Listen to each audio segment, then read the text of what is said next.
for Canadian businesses and lowering costs for Canadian consumers. It will allow Canadian workers to do their jobs wherever they want in this great country. Provinces and territories have already announced 7 similar initiatives this year. More are in the works. The momentum to give Canadians from coast to coast to coast what they deserve is now extraordinary. Nous faisons en sorte qu'il soit plus facile pour les Canadiens et Canadiennes de travailler partout au pays sans être soumis à trop de bureaucratie. Nous encourageons les provinces et territoires à faire de même pour leurs propres exigences en matière d'accréditation et de certification pour les travailleurs qualifiés, comme les travailleurs de la santé, les enseignants et les autres. Nous établissons un vrai libre-échange à travers le Canada. The second component of the bill enables the federal government to identify and expedite nation-building projects. Canada is a country that used to build big things. Expo 67, the World's Fair, went from concept to completion in 4.5 years. The St. Lawrence Seaway, 7 locks stretching over 300 kilometers that has transported more than 3 billion tons of cargo since it opened in 1959, took just 5 years to build. But in recent decades, it's become too difficult to build in this country. Right now, to receive approval, major projects must undergo numerous reviews and assessments that often happen sequentially, one after another, rather than simultaneously, all at once. That process is arduous. It takes too long, and it's holding our country back. For too long, when federal agencies have examined a new project, their immediate question has been why. With this bill, we will instead ask ourselves, how?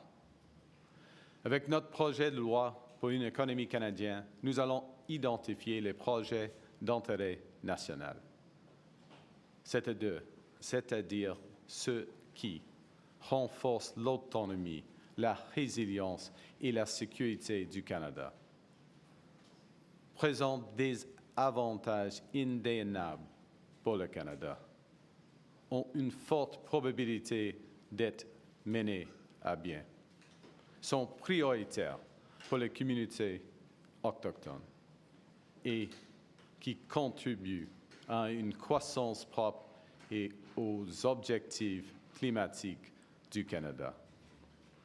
Pour les projets qui satisfont ces critères, nous allons les considérer comme approuvés dès le début et accélérer le processus d'évaluation. With this new process in this landmark bill, once a project has been designated as being in the national interest, a new federal major project office will bring together all the relevant federal departments and agencies to provide a single set of conditions that must be met for the project to move forward. Our office will work with the nation-building projects in a streamlined process. Proponents will know what they need to do for final approval on their projects, and that approval coming within a maximum of 2 years, if all the conditions are fulfilled.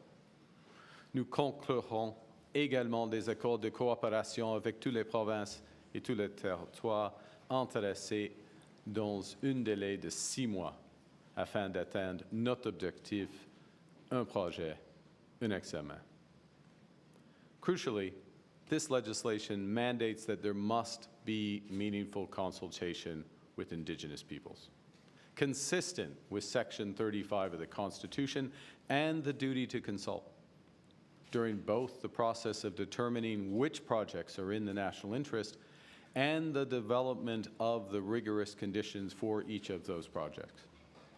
Indigenous expertise will be at the center of this new process, including through an Indigenous Advisory Council comprising First Nations, Métis, and Inuit representation to provide guidance to the new Federal Major Projects Office.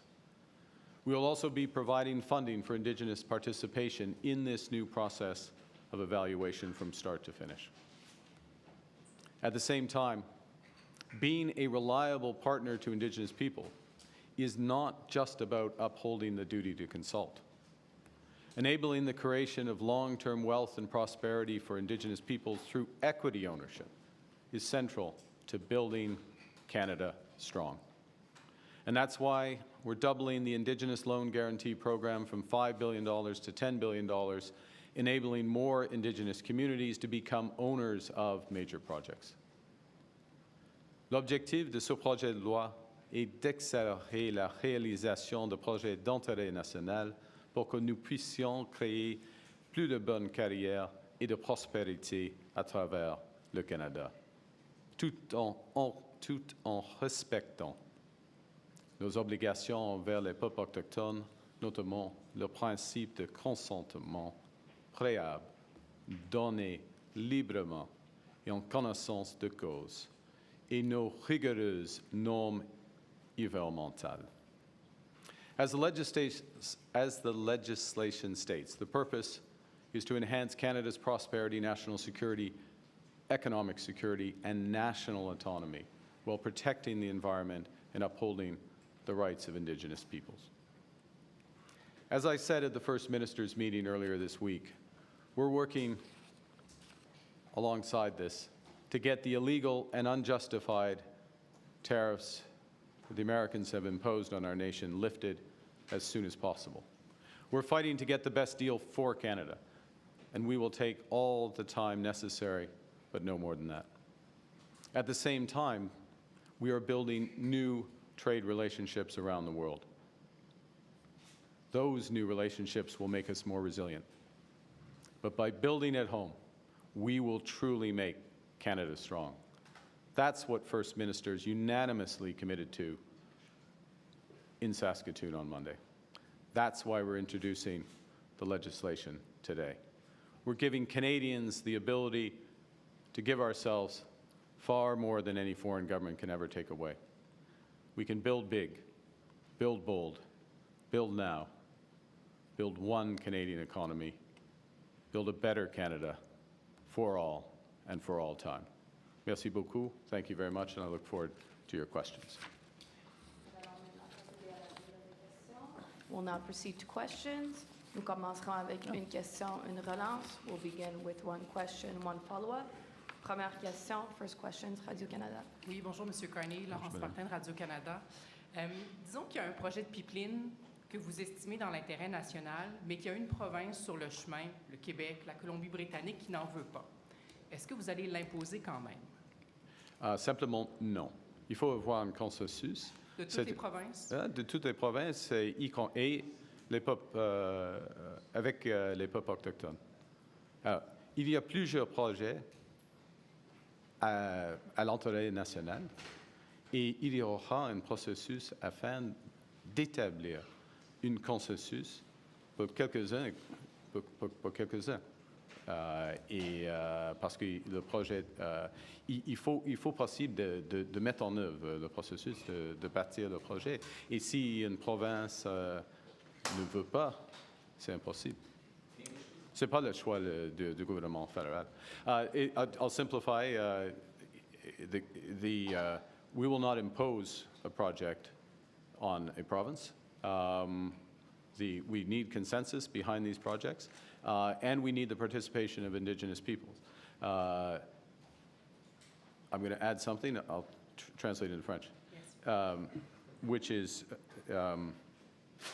what's encouraging from the First Minister's meeting in Saskatchewan is that many provinces came together in support of projects that would stretch across provincial boundaries.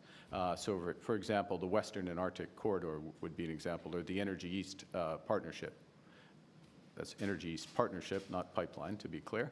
And that's an example where that consensus is forming, understanding that we need to work together in order for this to happen. Much more, of course, needs to be done. Alors, il y a des exemples, déjà, des partenariats entre quelques provinces, par exemple, avec le corridor de l'Ouest et du Nord, et de l'énergie de l'Est, pas énergie Est, mais l'énergie de l'Est. Mais nous sommes au début de ce processus, Madame. Disons qu'il y a un projet de pipeline qui part de l'Alberta et qui va vers le nord du Canada. Qui ferait l'évaluation environnementale? Et si c'est l'Alberta, est-ce qu'on peut se fier à leur processus d'évaluation environnementale? Ouais, l'Alberta peut faire l'évaluation sur le terrain d'Alberta. Mais sur le terrain, par exemple, du territoire de Nord-Ouest, c'est la responsabilité, en effet, du gouvernement fédéral. Mais il n'y aurait pas d'évaluation fédérale? Ouais, non, il y aura. Évidemment, il faut faire l'évaluation en complet. Alors, on a un choix, on crée la possibilité de coopération et d'avoir une évaluation. Mais ce n'est pas possible, par exemple, si je peux, un autre exemple. S'il y a un corridor à travers le pays, on ne peut pas avoir simplement l'évaluation à l'échelle provinciale. Ça vaut mieux d'avoir l'évaluation à l'échelle fédérale. On peut avoir le choix. C'est un accord de coopération. Ce n'est pas un accord de... Il va y avoir les deux? Non, il faut choisir. On fait ça avec la coopération. On peut choisir l'échelle provinciale ou l'échelle fédérale. OK? Merci. Next question. Good afternoon, Prime Minister. Jillian Piper with Global News. Have you had any conversations with President Trump about inviting Prime Minister Modi to the G7? Short answer is no. Thank you. Okay. Were you aware of Gary Anandasangari's potential conflict of interest and that he would have to step back from any national security decisions related to the camel community when you appointed him? And are you concerned about the perception around this issue of a public safety minister who can't make national security decisions on a significant area? I'll say Minister Anandasangari has the highest standards of integrity. He's absolutely meticulous. He performed his duties as Justice Minister, amongst others, Attorney General, with a very clear focus on where there could be actual or perceived conflicts, emphasize on that. We have a rigorous vetting process, and he's taken the right decision in his judgment and in my judgment to make these arrangements. We will be well covered with respect to all public security decisions. Thank you. Next question. Oui, bonjour, M. Carney. Hélène Bonjour, madame. Buzetti, des Coop de l'information. Il y a environ 3 semaines, votre gouvernement a signé, en collaboration avec la France et la Grande-Bretagne, une déclaration très musclée sur la situation à Gaza, qui critiquait Israël et qui laissait envisager la possibilité de sanctions. Les choses n'ont pas beaucoup changé. On a vu des gens tués pendant qu'ils allaient chercher de la nourriture. Israël a légalisé des colonies. Alors, j'aimerais savoir, y aura-t-il des sanctions? Et si oui, quand? Et sinon, pourquoi? Nous suivons de près la situation intolérable, la situation horrible à Gaza, et nous prenons des décisions quand nous prenons des décisions, uniquement ou avec nos alliés. Ce n'est pas le moment aujourd'hui. Mais mon autre question porte sur le projet de loi. J'aimerais revenir à la question de ma collègue. C'est pas très clair parce que dans toute la discussion préalable à ce projet de loi-là, il y avait cette idée qu'on allait essayer d'avoir une seule évaluation, soit provinciale, soit fédérale. C'est ça, oui, soit ou soit. Oui, mais c'est pas très clair, par exemple, un projet qui passerait par-dessus une frontière, donc qui s'applique dans plus qu'une province. À ce moment-là, est-ce qu'il faudra que la province renonce à son processus, par exemple le BAP? Et tout le projet en ce moment part de la prémisse que si un projet est jugé d'intérêt national, on dit oui et après on détermine le comment. Sauf que si la province, elle, dans son évaluation, dit non, qu'est-ce qui arrive? Well, premièrement, ça vaut mieux si on a un accord de coopération avec une province ou un territoire.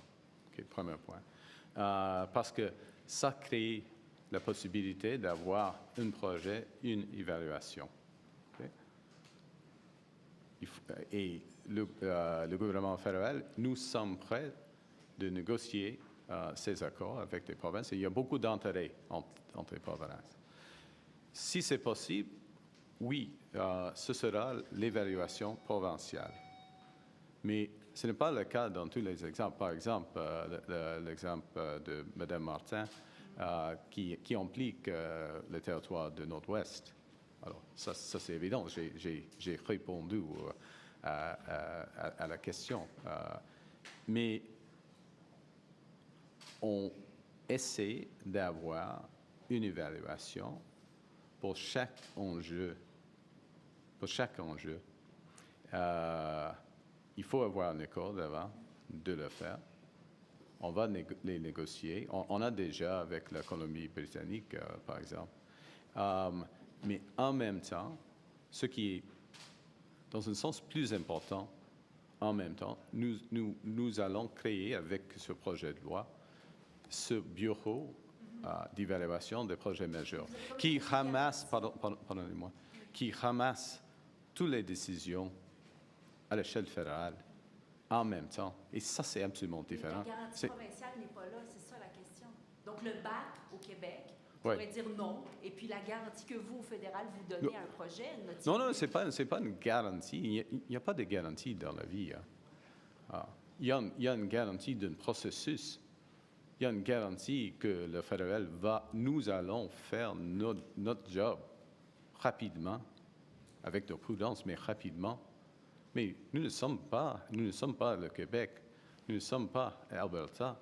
Ils ont leurs responsabilités. Mais, si je peux dire, nous avons décidé, nous venons décider, tous les premiers ministres, nous venons décider de travailler ensemble pour ces projets. Et ils sont les projets qui sont identifiés par les provinces. Alors, il y a un esprit maintenant, un esprit de travailler en collaboration, mais ce qui est sûr, il y aura des problèmes avec n'importe quel projet, une ou autre projet, mais on a beaucoup et on peut faire des progrès. Et le fédéral est dédié à de travailler rapidement pour des grands projets à l'échelle nationale. Merci. Next question. Good afternoon, Prime Minister. Good Kate afternoon. McKenna from CBC News. This legislation essentially gives one minister quite a bit of power, including the ability to amend conditions on projects. And I'm wondering who would that minister be, and why did you decide to make this a political decision? Well, the decision, to be clear, the decision, you've read the legislation, I can tell, so it gives the authority to the Governor and Council, so the minister in consultation with the Prime Minister, to make those decisions. But those conditions are set out through a public process and a transparent process, and I'm going to repeat what I said earlier, including with Indigenous peoples. So you decide, there's a process, as you know, to decide what is a project of national interest. That's a rigorous process, publicly consulted and beyond. Then there are the conditions associated with those projects. The mechanism to formalize those conditions is made with the relevant minister, in this case, the Minister of Intergovernmental Affairs, for obvious reasons, aside from his roguish good looks, but for obvious reasons, because c'est impossible de traduire, c'est impossible de répéter, ça c'est clair. But for obvious reasons, because that minister, whoever occupies that post, works closely with the provinces and territories. And these conditions are developed, obviously, in collaboration with them as well. So that's the mechanism by which this happens. So that's the mechanism to formally put those conditions into place, but the structure to develop those conditions is very robust and rigorous. Thank you. And on India, the RCMP said just last year that the Modi government is orchestrating a campaign of violence and intimidation in Canada that includes murder. Why are you inviting him to the G7, and what message does this send about your seriousness or lack of it when it comes to stopping foreign interference? So let's put the two aspects in context. First is we are in the role, Canada is in the role of the G7 chair, and in those discussions, as agreed with our G7 colleagues, include important discussions on energy security, on digital future, critical minerals, amongst others, and partnerships actually in building infrastructure in the emerging and developing world.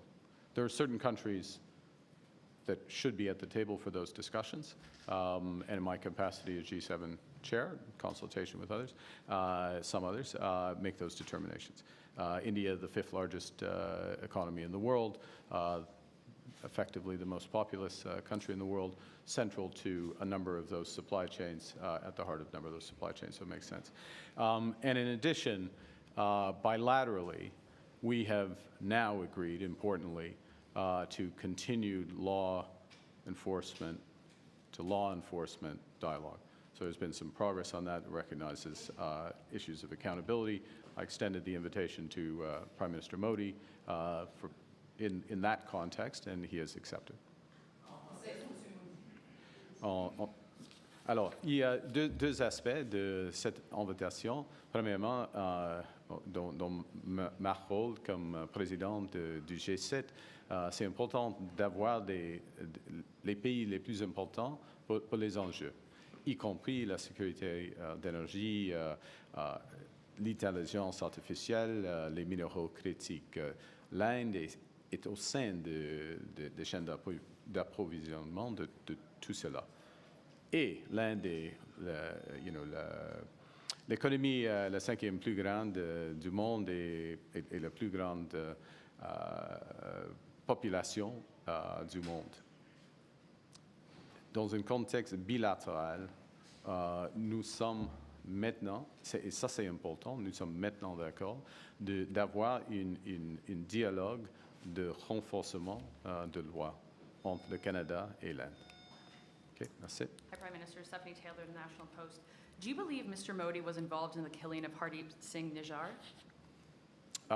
Well, first off, there is a legal process that is literally underway and quite advanced in Canada, and it's never appropriate to make comments in any respect with respect to those legal processes. But with respect, if you cannot say no, why invite him here? I gave, if with respect, I gave you an answer that is appropriate to someone in my position about an ongoing legal process including which federal authorities are directly involved. But there is a possibility? I will give you the same answer to any legal process, and anyone who holds this office, past and future, will give the same answer to any ongoing legal process, because otherwise the individual in this office will interfere. What is your message then to Canadians who are a bit disturbed or wondering why Mr. Modi is being invited to Canada when there is this legal process that has not cleared him and his governments of involvement in the death of a Canadian on Canadian soil? My message is that we're a country of the rule of law. The rule of law is proceeding as it should in Canada, and I am not going to disrupt that process. Last question. Good afternoon, Prime Minister. Jeremy Sherrill, CTV News. You recently had a call with the Chinese Prime Minister as well. Do you trust China? We have, this is the start of a process of recalibrating the relationship with China. It's very important that we reopen dialogue with Chinese authorities for several reasons, but I'll focus on a few. They are our second largest trading partner, the second largest trading partner for Canada. We have a number of trade disputes with China. Farmers across this country, fishers across this country are being affected by Chinese tariffs. People across this country have been affected by fentanyl and its precursors. Those are issues I raised directly, and we spoke at length about our concerns there, and have initiated processes, including ministerial level dialogue on trade and other issues. So there are important issues with China that we need to address. Alors, il y a des enjeux très importants, plusieurs enjeux très importants avec la Chine, mais je vais concentrer sur deux. Premièrement, des produits agricoles, y compris la canola et les fruits de mer. Il y a des irritants. Plus que ça, il y a des tarifs dans notre opinion, injustifiée de la Chine sur les produits canadiens. Ce sont des grands problèmes. Deuxièmement, il y a nous avons des concerns, c'est profond, des inquiétudes profondes en ce qui concerne le fentanyl et les précurseurs de fentanyl. Ce sont au sein des discussions entre moi et le Premier ministre de la Chine. Et maintenant, maintenant, il y a un processus, on met en œuvre un processus ministériel entre la Chine et le Canada afin de les régler. Merci. Sorry. That's okay. And on the bill, is the plan to try and pass this bill before the summer break, get it through the House and pass before the summer break? Well, look, we're in a crisis. We're in an economic crisis. We sometimes, glide over that. This government doesn't. We're focused on the issues. We're still facing and intensifying unjustified tariffs from our largest trading partner. And the best way to respond to that is to respond at home, to build strength at home. We have a tremendous opportunity to build strength at home. This bill helps to unlock that. So yes, it is a top priority for this government, and we will do everything to get it passed before the summer. And Parliament needs to sit longer. It should sit longer in order to get it passed. That's what Canadians expect. Merci. Ceci met fin à la conférence de presse d'aujourd'hui. Thank Okay. you. This concludes today's Merci press beaucoup. conference. Thank you. Thank you, Prime Minister.